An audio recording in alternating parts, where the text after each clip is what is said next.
Thanks for tuning in for your daily dose. We begin right here in South Tel Aviv in the Jaffa neighborhood, and that powerful and deadly explosion that literally shook the buildings near our studio last night. Police are still investigating the powerful blast that completely leveled a one-story building. This happened just about a 10-minute walk away from where I am sitting right now. 3 people are killed. A 4th is fighting for his life at the hospital. The blast happened at a small hardware and paint store. Police say at this point there's no evidence it was a terrorist or criminal incident, but the investigation is continuing. Let's go live now to our Ariel Levin-Waldman, who was live for us at the scene in Jaffa. Ariel, what is the scene like around you, and what do police think caused this horrific and deadly blast?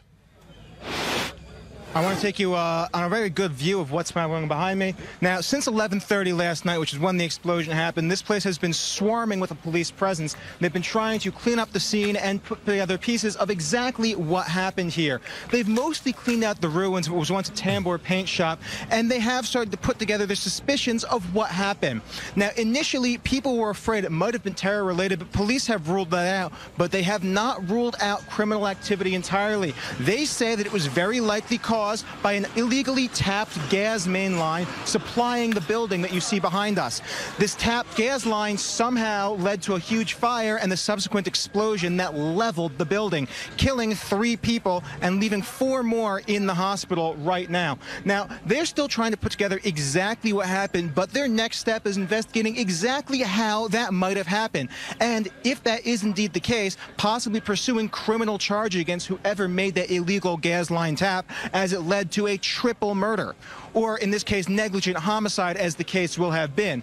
But they are still cleaning up the area, and every few minutes or so they clear a few layers and they send the police dogs to look for human remains, anything that's going to help them put their case together and determine exactly what happened here. Now, police are still trying to ID some of the bodies. They know a positive ID on 2 of the people, one being a resident of the house that was behind the building and another one of the dead being a worker from the paint shop itself, but they're still trying to get a positive ID on the last person that was killed in the explosion that happened last night. Once they do that, they can start building their case, and they're in a joint investigation with the fire department right now, trying to get all the information out. All right, the investigation now leaning towards perhaps an illegally tapped gas line. Ariel, you mentioned they're trying to find out exactly the fatalities. A number of people were also injured. Do we know how they're doing?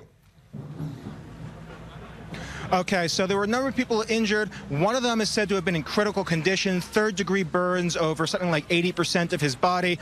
We don't know what his current prognosis is, but things were not looking good when they pulled him out of the rubble. 3 more with less severe injuries are still in the hospital, and we will keep updates on that throughout the day if things change.